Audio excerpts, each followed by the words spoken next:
Indonesia memiliki potensi sumber daya alam yang melimpah.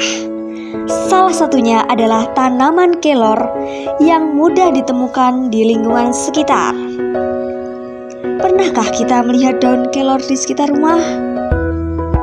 Tanaman ini sering dianggap biasa, padahal memiliki banyak manfaat dan potensi ekonomi yang besar.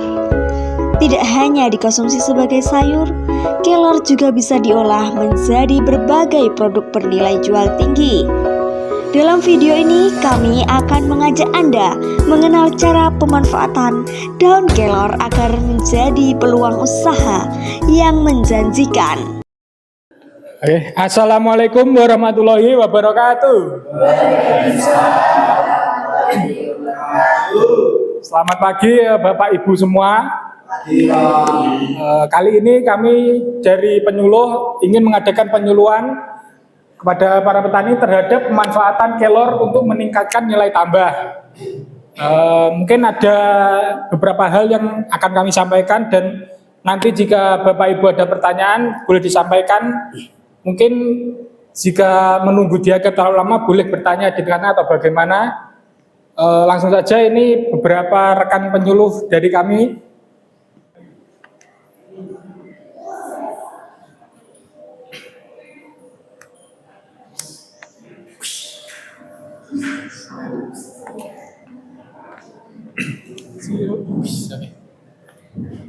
Oke, di sini ada teman-teman dari penyuluh. Dimulai dari saya selaku juga moderator. Perkenalkan, nama saya Alvin Devananda, bisa dipanggil Alvin.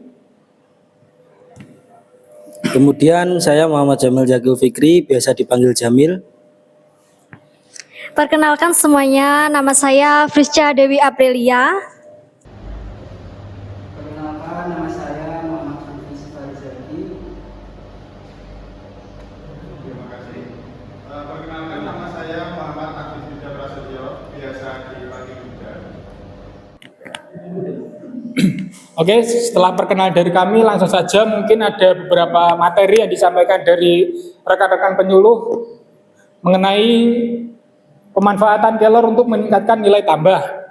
Langsung saja kita masuk ke materi yang pertama.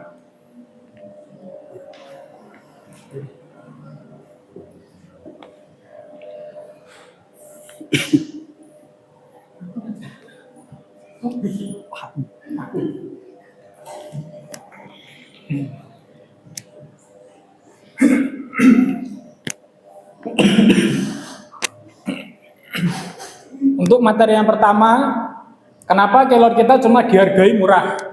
Untuk yang pertama, daun kelor merupakan tanaman yang sangat mudah tumbuh di lingkungan desa, sehingga jumlahnya melimpah dan sering dianggap sebagai tanaman biasa. Namun kondisi ini justru membuat nilai ekonominya rendah, karena sebagian besar dari petani hanya menjualnya dalam bentuk segar tanpa ada pengolahan lebih lanjut. Yang kedua, harga jual daun kelor yang rendah disebabkan karena tidak adanya proses peningkatan nilai tambah. Daun yang dijual langsung memiliki daya simpan pendek dan harga pasar yang murah, sehingga pendapatan petani menjadi terbatas. Yang ketiga, belum adanya inovasi produk juga menjadi kendala. Daun kelor banyak dikembangkan menjadi produk olahan yang menarik dan memiliki daya saing di pasar. Padahal jika diolah dengan baik, kelor ini dapat menjadi peluang usaha yang mampu meningkatkan pendapatan petani. Oke, untuk dari materi ini apakah ada yang mungkin pertanyaan dari Bapak Ibu?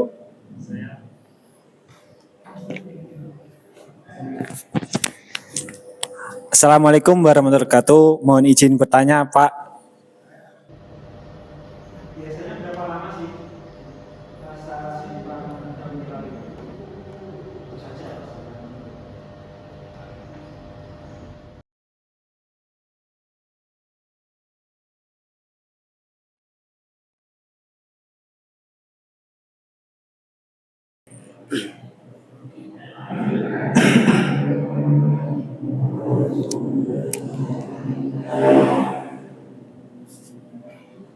Oke, untuk menjawab pertanyaan Bapak Nehru terkait berapa lama masa simpan daun kelor.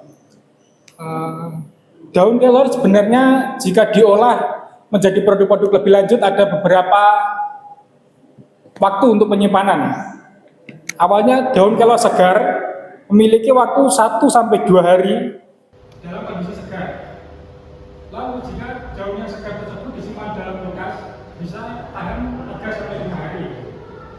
Kemudian jika daun itu dikeringkan lalu dibentuk sebagai tepung, bisa tahan 3-6 bulan jika penyimpanannya rapat. Mungkin itu sudah menjawab pertanyaan Bapak Heru. Oke, apakah ada pertanyaan lagi terkait materi ini? Izin bertanya, Pak. Assalamualaikum, saya izin bertanya, apa sebenarnya kesalahan kami sebagai petani sampai harga daun kelor tidak naik? Itu saja. Assalamualaikum.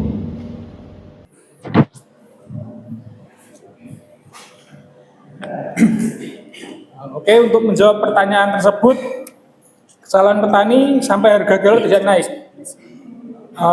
Sebenarnya itu bukan merupakan suatu kesalahan dari petani, tetapi kebiasaan yang masih menjual daun sebagai bentuk daun segar itu sendiri merupakan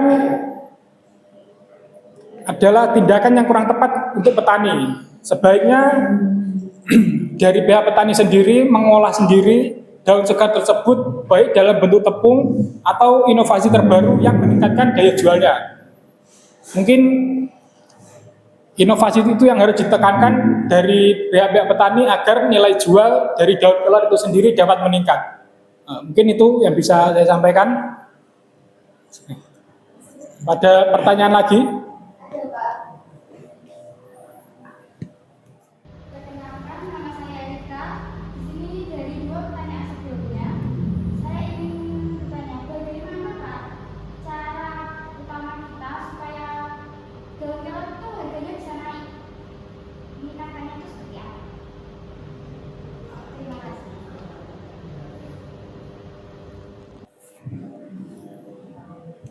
Oke, pertanyaan Ibu Elika terkait meningkatkan harga jual daun kelor. Tentu saja hal yang paling dasar untuk peningkatan harga daun kelor adalah pengolahannya. Salah satu contoh sederhana adalah membuat daun kelor sebagai campuran teh, sebagai minuman herbal. Kemudian dari pihak petani juga harus belajar mengenai pengemasan dan juga pemasaran secara bertahap agar pasar yang dijangkau oleh para petani tidak hanya lokal tapi bisa sampai nasional atau bahkan internasional. Mungkin itu, apakah ada lagi?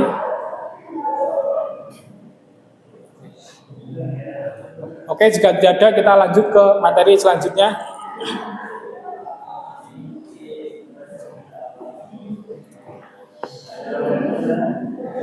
Tujuan penyuluhan.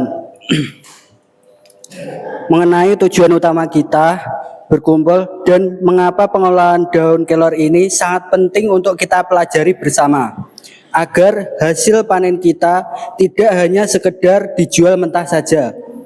Yang pertama, tujuan kita di sini adalah meningkatkan pengetahuan.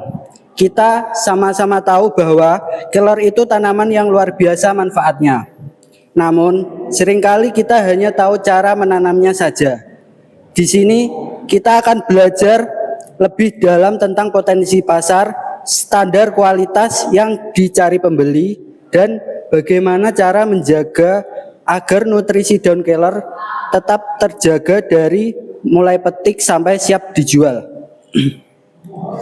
Yang kedua, kita akan belajar keterampilan pengolahan.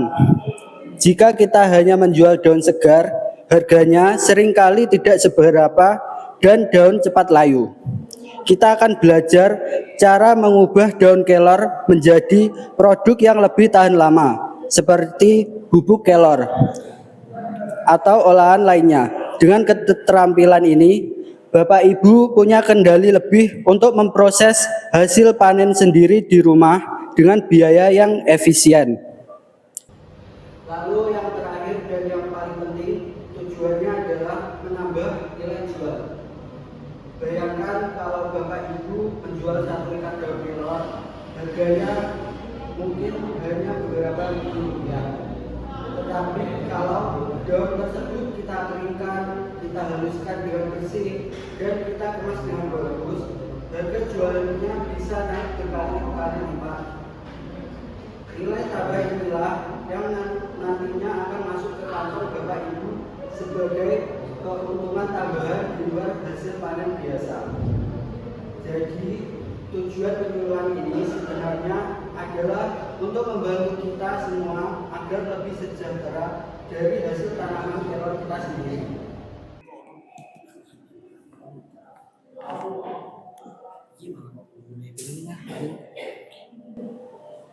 Baik, selanjutnya di sini ada potensi manfaat daun kelor. Daun kelor adalah sumber nutrisi vitamin A dan C yang sangat luar biasa. Terutama ada beta karoten.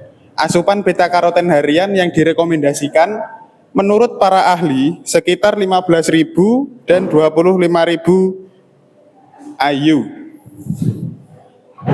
Kandungan vitamin C dapat menghindari berbagai macam penyakit seperti flu dan demam.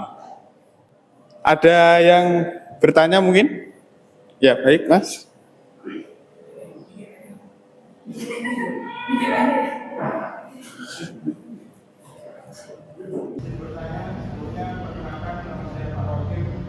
Saya mau menanyakan, selain vitamin A dan C, kandungan nutrisi lain pada daun kelor apa saja, dan bagaimana masing-masing berperan bagi kesehatan tubuh. Terima kasih. Baik. Terima kasih atas pertanyaannya Bapak Rokim. Untuk menjawab pertanyaannya Bapak Rokim, selain vitamin A dan C, kandungan nutrisi lain pada daun kelor apa saja? Bagaimana masing-masing berperan bagi kesehatan tubuh? Yang pertama, selain vitamin A dan C, ada protein yang membantu pertumbuhan dan perbaikan sel. Selanjutnya ada kalsium yang menjaga kesehatan tulang dan gigi. Ada zat besi juga untuk mencegah anemia atau kekurangan darah. Ada juga antioksidan dan serat yang melancarkan pencernaan. Ada pertanyaan lagi? Ya, baik. Permisi Pak, izin bertanya. Perkenalkan, nama saya Bu Rahma. Bagaimana cara menjelaskan manfaat tersebut kepada pembeli?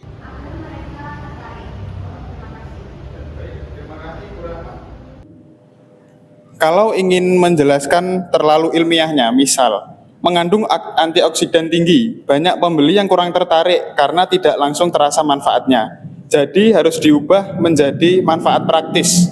Cara menjelaskannya ke pembeli, yang pertama ubah kandungan jadi manfaat langsung. Misal, vitamin dan antioksidan membantu daya tahan tubuh tetap kuat. Kalsium baik untuk tulang dan gigi. Zat besi membantu mencegah lemas dan anemia. Selanjutnya, bisa menggunakan bahasa yang sederhana dan singkat. Contoh kalimatnya, minuman sehat untuk menjaga stamina. Baik diminum setiap hari biar tubuh tetap fit. Cocok untuk yang sering capek atau kurang darah. Dan bisa disesuaikan dengan target pembelinya. Untuk orang tua, misal bagus untuk tulang dan kesehatan. Untuk para pekerja, membantu tubuh tetap kuat dan tidak mudah lelah.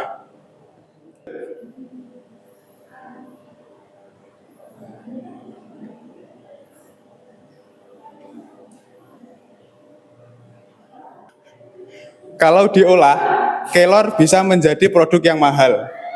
Solusi dari penyuluh, edukasi pengolahan kelor, dan pelatihan pembuatan produk, strategi pemasaran yang sederhana. Contoh produk olahan kelor bisa menjadi tepung kelor, teh kelor, cookies kelor, dan campuran masker dan lain-lain. Baik, terima kasih. Selamat siang Bapak Ibu semuanya. Masih semangat? Kok loyo-loyo banget? Coba suaranya. Selamat siang semuanya. Siang. Oke.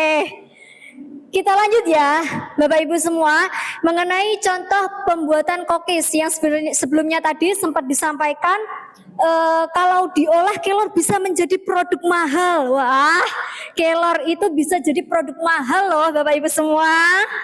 Oke, ini yang pertama adalah contoh pembuatan cookies kelor. Ada yang sudah tahu Bapak Ibu? Belum. Beneran belum tahu? Baik, saya akan menjelaskan sedikit contoh pembuatan cookies kelor.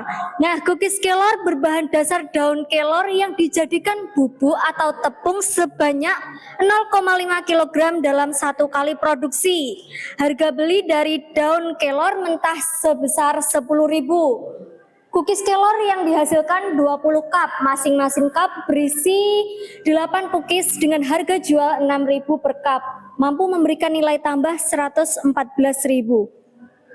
Bapak Ibu sekalian, Daun kelor itu bisa dijadikan cookies dan dengan harga produksi yang murah itu bisa memberikan nilai tambah yang lebih banyak lagi.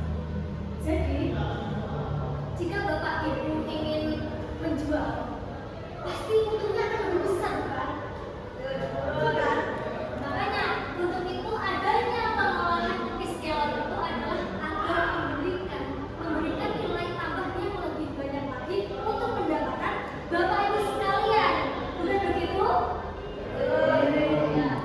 Oke, terus ada yang bertanya nggak tentang ini? Bapak Ibu, silakan. Iya, silakan. Perkenalkan dulu. Perkenalkan, nama saya Indi.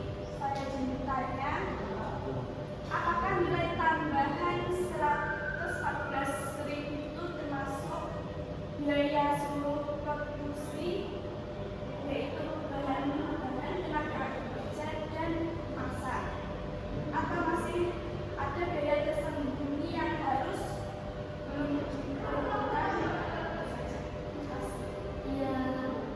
terima kasih. Ibu siapa tadi? Ibu Indi. Ibu Indi bisa membuat kue? Bisa. Nah, tadi pertanyaannya adalah apakah 114.000 itu sudah termasuk seluruh biaya produksi? Bukan begitu? Ya, 114.000 itu bisa jadi seluruh biaya produksi bahan, tenaga kerja, kemudian kemasan. Tapi juga bisa dijawab iya dan tidak. Kenapa iyanya? Kalau misalnya itu sudah memberikan nilai tambah, kan berarti asumsinya itu sudah mendapat keuntungan yang lebih, gitu ya Bu ya. Jadi kalau kemungkinan kalau ada biaya tambahan-tambahan lain itu, ya itu bukan nilai tambah gitu ya Bu ya. Jadi kalau misalnya nilai tambah, hasil semua sudah dihitung mulai dari bahan, tenaga kerja, kemudian kemasan. Tapi juga ada kalau misalnya itu belum dihitung, berarti juga belum nilai tambah. Tapi itu bisa jadi belum sepenuhnya mencakup semua biaya, masih bisa ada biaya lain seperti tenaga kerja, listrik, kemasan, dan pemasaran. Tapi kalau yang kita sampaikan itu sudah memberikan nilai tambah. Jadi sudah ada keuntungan lebih sebanyak 114.000. Seperti itu ya Bu ya. Baik. Next selanjutnya. Apakah ada pertanyaan tadi? Tidak ada? Saya lanjutkan. Oh, masih ada Kak. Coba. Perkenalkan dulu siapa? Pertanyaannya, bagaimana jika kami sebagai pemula dengan dana terbatas tapi ingin kemasan tetap menarik dan harganya tetap murah? Ya, terima kasih Bapak Cito. Berikan tepuk tangan kepada Bapak Cito atas pertanyaannya yang bagus sekali. Pertanyaannya tadi, contoh kemasan yang kreatif dan efisien juga ya, maksudnya kalau sebagai pemula, ya kan, ini seperti apa? Bisa kemasan yang kreatif itu juga selain nanti coba yang sebelumnya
Oke, terima kasih Bapak. Lanjut next. Selanjutnya adalah ini bagaimana cara pengolahan cookies kelor. Sesuai diagram ini, yang pertama, ambil daun kelor, kemudian cuci bersih dan jemur hingga kering. Jadi kalau di rumah Bapak Ibu sekalian itu ada daun kelor, pasti semua Bapak Ibu ada yang punya daun kelor atau tanaman kelor, pastinya ada lah di belakang rumah. Ada kan? Nah, itu diambil, daun kelornya diambil, kemudian dicuci bersih, kemudian dijemur. Dijemur terserah harepe digene neng gone ngisore matahari apa neng gone oven tidak masalah, yang penting dikeringkan ya Bapak Ibu ya. Kemudian yang kedua, setelah selesai dicuci, dijemur, lalu dihaluskan, bisa menggunakan blender. Karena kapasitasnya masih pemula, itu bisa dihaluskan menggunakan blender. Nah, setelah halus kemudian kan sudah menjadi bentuk bubuk ya, Bapak Ibu ya. Sudah menjadi bentuk bubuk, kemudian ditambahkan apa yang sebagai bahan tambahan lain. Kemudian barulah masuk semua bahan, diaduk menggunakan mixer agar apa? Agar adonan itu tercampur. Kemudian setelah itu tambahkan minyak secukupnya agar adonan kalis. Bisa jadi kalau ingin nggak lembek dan itu rasanya lebih gurih dan lebih enak Bapak Ibu ya, itu bisa dipakaiin mentega atau margarin, itu bisa tambah gurih dan juga nggak lembek gitu ya. Selanjutnya setelah itu baru mulai dicetak adonan sesuai dengan bentuk yang diinginkan. Setelah itu tambahkan topping agar lebih menarik. Jadi tampilannya Bapak Ibu ya, kalau sudah adonan sudah jadi ya, itu ditambah topping. Topping biasanya itu kalau ditambah coklat kecil itu apa namanya? Apa Bapak Ibu? Choco chip, betul. Choco chip ya, choco chip. Ditambah choco chip itu lebih tampilannya lebih menarik, betul. Selanjutnya baru dipanggang menggunakan oven hingga matang. Selanjutnya adalah lakukan packing serta labeling dan cookies kelor siap dipasarkan, dan pasti itu akan meningkatkan keuntungan untuk Bapak Ibu sekalian gitu. Jadi ada pertanyaan dari Bapak Ibu terkait dengan pengolahan cookies kelor ini? Silahkan. Tidak ada. Bapak Ibu kira-kira sudah bisa, paling kalau bapak-bapaknya belum bisa, mungkin ibu-ibunya pasti ingin mencoba bukan? Iya kan? Bu siapa tadi Bu Rahma ya? Bisa nggak buat cookies kira-kira? Bisa, pasti bisa. Mudah kan Bu caranya? Yang sulit itu membuatnya ya Bu ya? Betul, ya. Kira-kira itu saja ya yang dapat saya sampaikan. Mungkin nanti akan disambung oleh teman saya lagi. Selain cookies juga ada teh ya teman-teman. Kok teman-teman sih? Bapak Ibu ya? sorry. Mohon maaf ya. Mohon maaf izin gitu ya. Oke, selanjutnya nanti ada teh kelor akan disampaikan oleh teman saya. Oke, terima kasih Bapak Ibu sudah mendengarkan saya. Ayo silakan.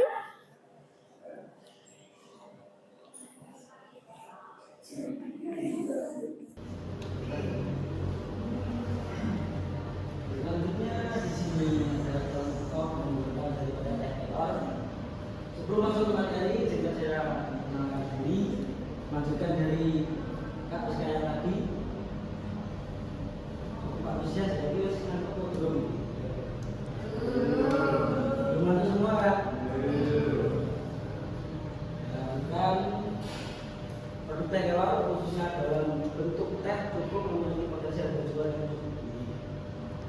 Menurut penelitian dari jurnal Semakin Lingkungan analisis penambahan produksi kelor (IMSDS) itu nilai tambahnya bisa mencapai sekitar 225.115 rupiah per kilogram. Hal ini menunjukkan bahwa dengan bahan baku yang relatif murah, seperti daun kelor, petani dapat meningkatkan pendapatan melalui proses pengolahan yang sederhana. Selain itu, produk olahan seperti teh kelor memiliki keunggulan karena lebih tahan lama, mudah dikemas dan lebih menarik dibandingkan daun segar atau yang belum dibuka.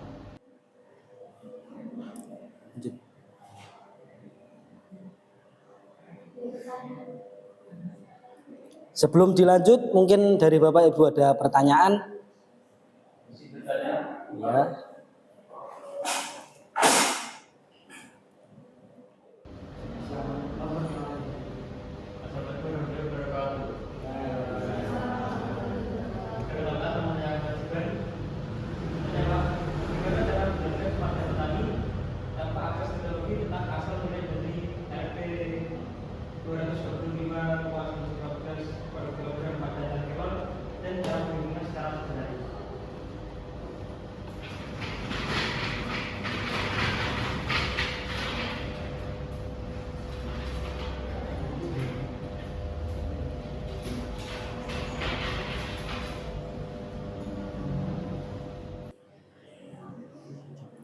Terima kasih atas pertanyaannya dari Pak Ajiban ya.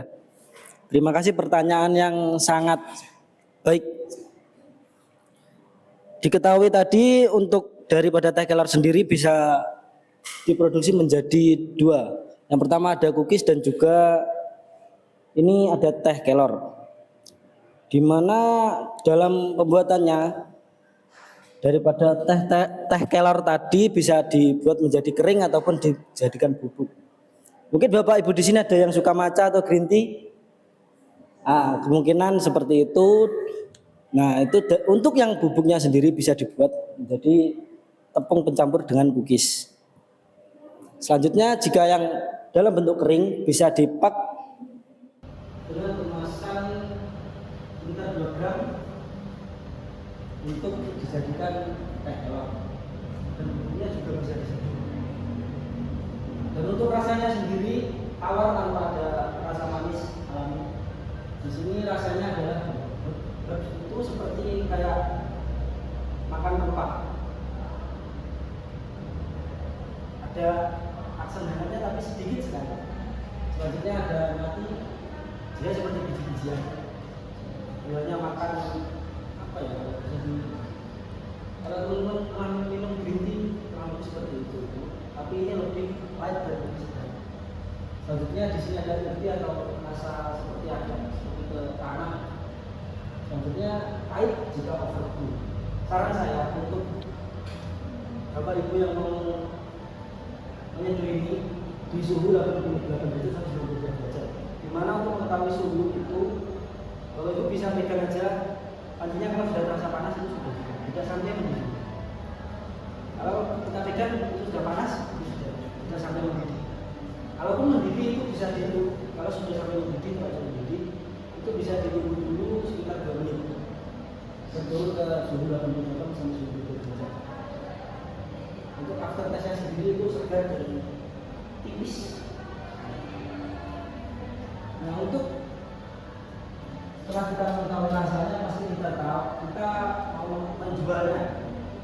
Nah, untuk teh kelornya sendiri dengan bahan baku senilai Rp20.000 per kilogram itu bisa diolah dan dijual, dan kita mendapatkan untung sebesar yang dikatakan Pak Ajiban tadi, dengan cara dan bisa diketahuinya daun kelor itu kan masih segar, dan segala produk yang segar itu jika dikeringkan pasti akan susut di angka 50-65%. Kita ambil nilai aman di tengah yaitu 60%. Jadi 1000 gram itu sisa 400 gram, lebih dari setengah susutnya.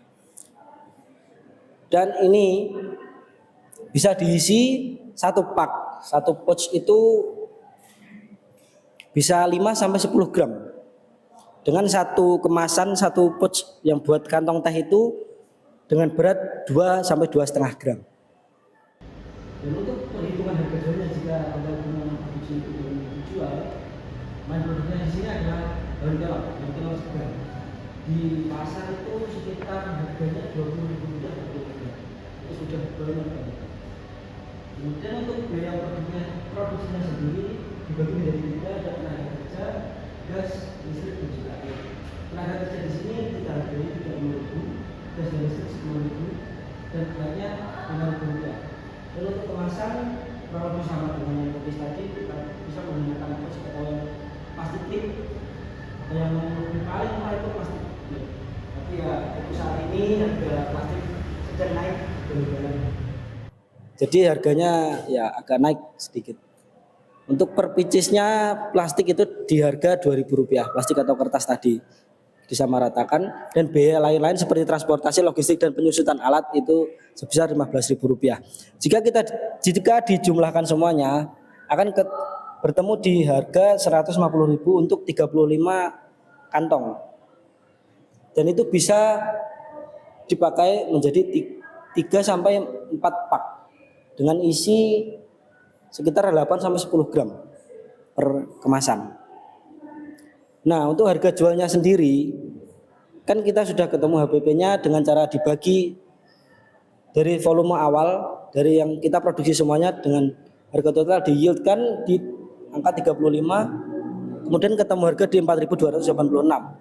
Dan Bapak Ibu bisa menjualnya di harga Rp7.000 dengan margin di sini sekitar 27%. Dan untuk berapa sih yang harus diperoleh untuk memenuhi tanda tanya ini agar kita mendapatkan hasil 225.000 tadi?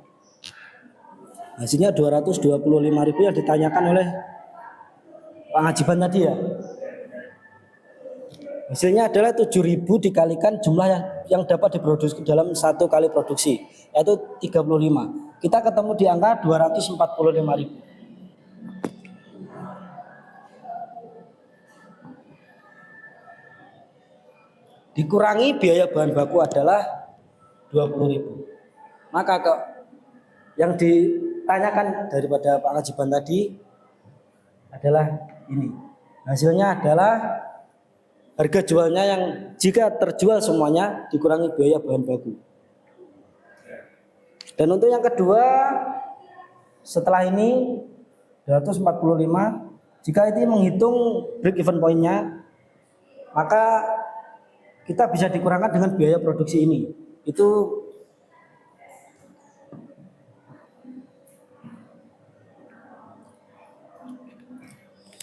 sekitar Rp95.000. Itu laba bersihnya apabila satu kali produksi itu produknya terjual habis.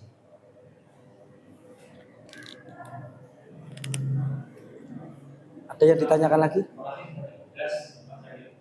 Terima kasih.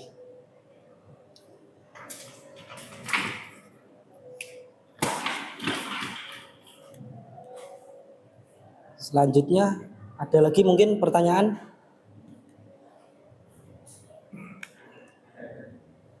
Tidak ada.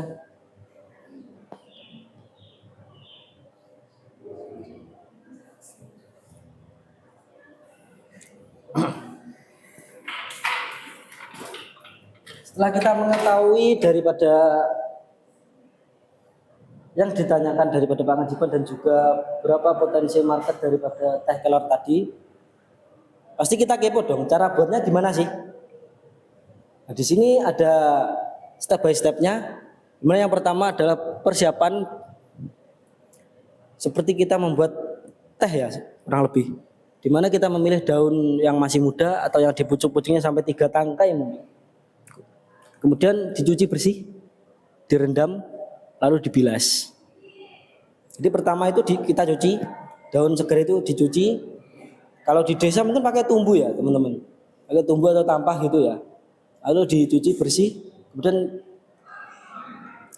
direndam selama kurang lebih 12 jam untuk mendapatkan sari aromanya itu. Kemudian dibilas. Kemudian ada di sini pengeringan. Ada 2 cara. Yang pertama dijemur dengan cara konvensional selama 2 hari dengan cuaca panas. Kalau yang di oven sekitar 2 sampai 3 jam di suhu rata-rata 57 derajat Celcius. Kemudian pengemasan menggunakan kemasan teh celup atau langsung pouch, simpan di tempat kering dan tertutup rapat. Tambahkan label atau nama produk, manfaat dan berat.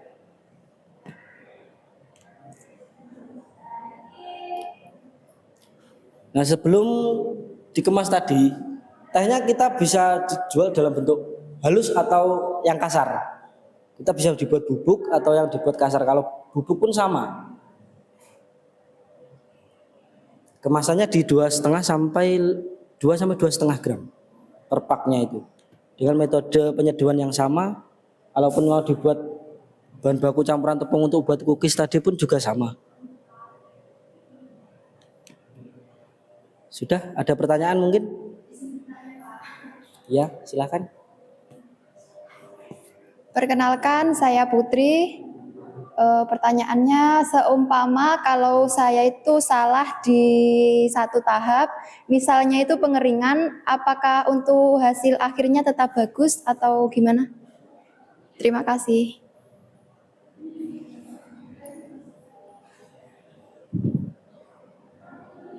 Untuk step by stepnya ada yang salah gitu ya intinya.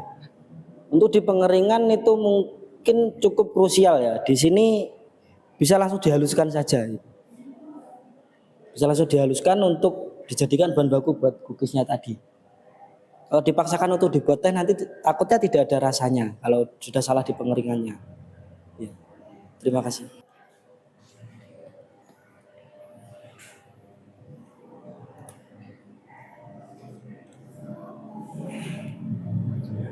Oke Bapak Ibu semua, untuk kesimpulan dari materi yang telah disampaikan rekan-rekan tadi, yang pertama, daun kelor atau Moringa oleifera memiliki potensi besar namun belum dimanfaatkan secara optimal. Yang kedua, penjualan dalam bentuk segar menyebabkan nilai jual rendah.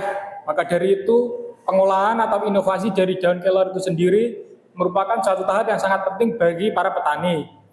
Yang ketiga, kurangnya pengetahuan dan inovasi menjadi kendala utama dari petani. Yang keempat, pengolahan menjadi produk bernilai tambah dapat meningkatkan pendapatan. Lalu yang terakhir, diperlukan penyuluhan dan pelatihan agar petani mampu mengembangkan usaha kelor. Mungkin itu materi yang dapat rekan-rekan kami sampaikan. Ada kurang lebihnya mohon maaf. Mari untuk rekan-rekan semuanya.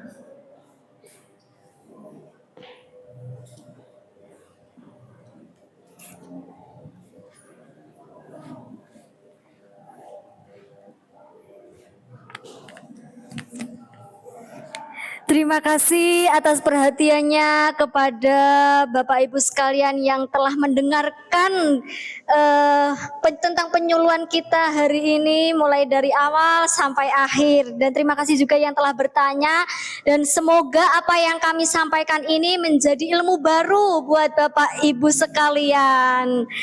Terima kasih juga untuk teman-teman penyuluh yang ada di sini. Dan kira-kira itu saja yang dapat kami sampaikan terkait dengan penyuluhan mengenai daun kelor, pemanfaatan daun kelor sampai pembuatan produk daun kelor. Semoga menjadi nilai tambah dan keuntungan bagi Bapak Ibu sekalian. Dan kira-kira itu saja yang dapat kami sampaikan. Mohon maaf bila ada kesalahan ataupun kekeliruan dalam penyampaian kami hari ini. Saya akhiri mewakili teman-teman sekalian. Mohon undur diri. Saya akhiri. Wassalamualaikum warahmatullahi wabarakatuh.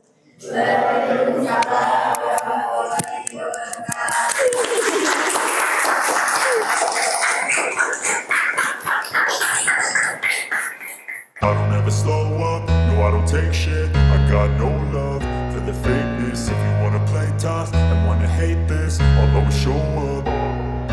I don't ever slow up, no I don't take shit. I got no love for the fakeness. If you wanna play tough and wanna hate